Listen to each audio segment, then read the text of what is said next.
Là, on Mais était là, à jusque fond. maintenant, vous êtes un groupe de bars, en fait, Jusque-là, on est un groupe de bars. On a un peu le mal du pays. On se dit: «Ah, c'est incroyable, et cetera. Faudrait qu'on aille aller à» on a fait 3 bars à Paris, ça marche bien, il faut aller à l'étranger. Donc on va à Londres. C'est là qu'on a rencontré Mmh. notre associé Xavier Padovani. Parce Heu que qu'on comprenne bien, vous êtes 3 copains de Ouais, Montpellier et là, il y a un exactement. Il y a 4e un qui rentre. 4e qui nous dit qui on organise des soirées avec lui à l'époque. Il travaillait, il était ambassadeur pour Hendrix. On a fait des soirées complètement déjantées à l'expérimental. On avait des calèches dans la rue.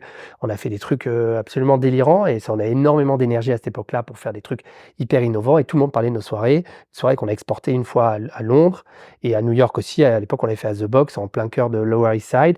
Une soirée incroyable, expérimentale Cocktail Club. The Box, je pense qu'ils n'avaient jamais vu un groupe français une fois leur faire des cocktails. Ça n'est jamais arrivé. C'était Ouais, la je vois. mecque des cocktails, je veux dire des petits Frenchies qui avaient 25 ans et qui faisaient des cocktails pour des New-Yorkais, c'était quand même assez inédit. Bon, énorme succès, on se dit, si on fait un truc à Londres, tu nous aides et on va chercher un truc, on essaie de faire un projet là-bas.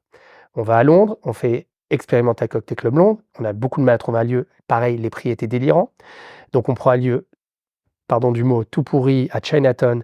Chinatown, tous nos copains anglais, enfin tous les gens, nos conseils, et cetera, nous disent: «Attendez, n'allez pas à Chinatown, c'est ultra communautaire, vous ne pouvez pas y aller, ça personne, aucun anglais, cool ou branché n'ira mettre les pieds à Chinatown, ça sent mauvais, il y a des poubelles partout, c'est vraiment genre voilà. Alors moi je me dis: «Mais pourquoi ça a marché à New York, à Chinatown, tous les bars d'un Mmh. cocktail ont cartonné».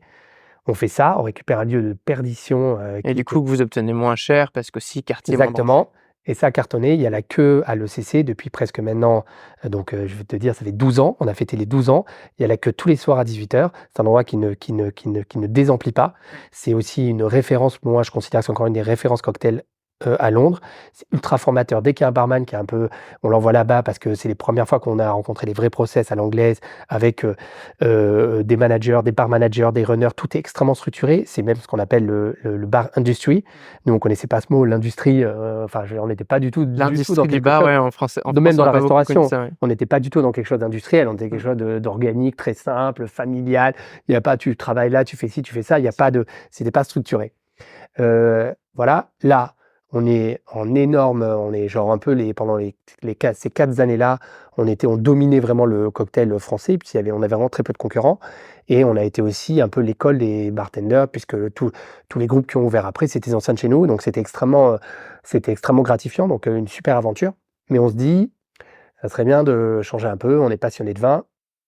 Petite parenthèse, on regardait déjà des hôtels, mais on voyait qu'on n'avait pas du tout les moyens Ouais, de parce même que même pas clairement, de c'est une autre cour, hein, exactement, quand tu as des bars, investir exactement, dans un hôtel, il faut comprendre que, exactement. il s'agit de millions, à sortir et Exactement. j'imagine qu'à ce moment-là, Mais c'est pas ce que vous avez dès en la première trésorerie. année, on visitait les cocktails parce qu'on avait exactement le même sentiment que dans l'univers du bar. On trouvait que l'hôtellerie parisienne était Mmh. poussiéreuse, elle est encore à 80 Mmh. et qu'il y avait quelque chose de Mais cool pareil, à hein, si faire. on fait un petit voyage dans le temps, on parle d'une époque pas si lointaine où lifestyle, ça n'existe pas. Exactement, On voit pas ces concepts branchés qui ont poussé sur la bien sûr, dernière décennie. bien sûr. Mama Shelter, bah, c'est l'époque où c'est créé, donc personne ne connaît vraiment.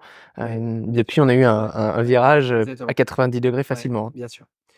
Et donc là, 2e rencontre, complètement hasardeuse, mais enfin pas tout à fait hasardeuse. On avait, quelqu'un qui travaillait, chez Bilkar Salmon, qui est une marque de champagne qui nous a énormément suivis, Ouais. qui était un commercial exceptionnel, Raphaël Le Brabant, qui était d'ailleurs notre associé à l'époque quand on a ouvert la bar à vin, qui nous dit: «Il faut que je vous fasse rencontrer quelqu'un, il est tout jeune, il est super talentueux et c'est quelqu'un du vin». C'est Jean Mouex qui est notre partenaire historique.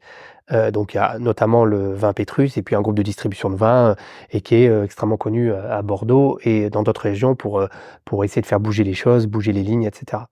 On fait un déjeuner, bien arrosé ensemble au déjeuner. On se dit: «Ah mais c'est incroyable, toi tu as la logistique du vin, nous on est des passionnés de vin et il y a pas de bar à vin cool, il y a tous les bars à vin, c'est ou bien un truc, très chic, 8e et cetera, ou alors c'est des petits bouchons où tu vois dans un godet, sur un tonneau et cetera». Faudrait faire ce qu'on a appliqué au bar à cocktail, des endroits sexy, Mmh. tamisés, qualitatifs, avec une super sélection au vin.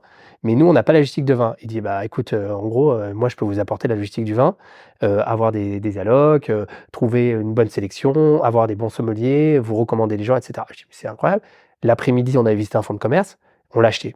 sur un coup de tête. D'ailleurs, on était à 2 doigts de faire une bêtise puisque on faisait un transfert de licence 4, c'est un truc pour ceux qui connaissent, hyper compliqué. En fait, il y avait une piscine, c'était à Saint-Germain-des-Prés, donc c'est, marché de Mobino, il y avait une piscine publique et en fait, à 1 mètre près, on pouvait pas transférer la licence. Donc on a pris des gros risques. Finalement, on a fait la compagnie des nations naturelles qui a été qui a hyper bien marché parce on a démocratisé le vin. On était les premiers à avoir ces machines, qui gardaient le vin sous azote et qui permettaient de déboucher. On débouchait des trucs de fou. On débouchait un château d'Yquem Oui, pour et servir au verre, c'est et ça? pour servir en verre et puis tu goûtais 6 centilitres. Alors oui, même 6 centilitres, c'était cher, mais sauf que c'était quand même 10 fois moins cher que d'acheter une bouteille que Tu tu peux fais pas te jamais. permettre de t'offrir la bouteille, par contre, tu peux Exactement. t'offrir Énorme succès, comme c'est beau, comme c'est bien designé, comme c'est un endroit très chaleureux, on a une clientèle exceptionnelle, tout le monde vient. On a une double clientèle, c'est-à-dire qu'on a un peu j'aime bien l'expression, mais les blousons dorés de Saint-Germain et on a aussi les vignerons qui viennent parce qu'ils savent qu'on a une carte de malade et qu'il y a toujours des sommeliers qui sont derrière le comptoir et que donc, il y a un mélange absolument incroyable. Il y a, un couple qui vient en date et puis à côté, il y a un type qui débouche une bouteille, et qui rigole un peu fort. Enfin, il y a vraiment une mixité de gens assez incroyable. Concept qu'on a développé puisqu'on l'a ouvert à Londres, ça marche très bien. On l'a ouvert à New York. C'est considéré comme un des bars à vin les meilleurs des États-Unis. On a une des cartes de vin les plus pointues.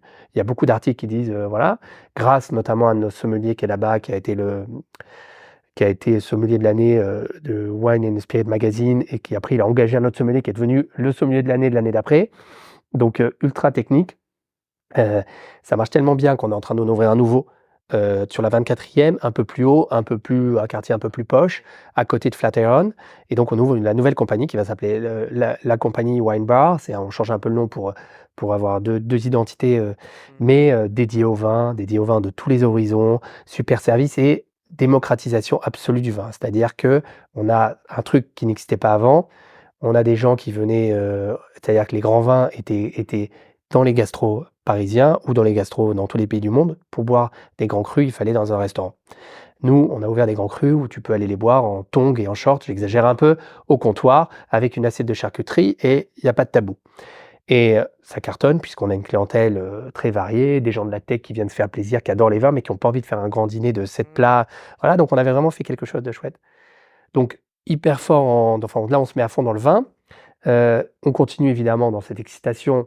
On fait un énorme, move. On se dit: «Ça y est, on fait New York». Donc on décide d'ouvrir l'Experimental Cocktail Club à New York et comme on avait la folie des grandeurs, on a en même temps trouvé un fonds de commerce à Paris, qui était pareil en liquidation. Nous, on n'a jamais vraiment acheté des fonds de commerce et c'est un truc qui était trop cher à l'époque, trop absurde à notre sens et on a créé le Beef Club et le Ballroom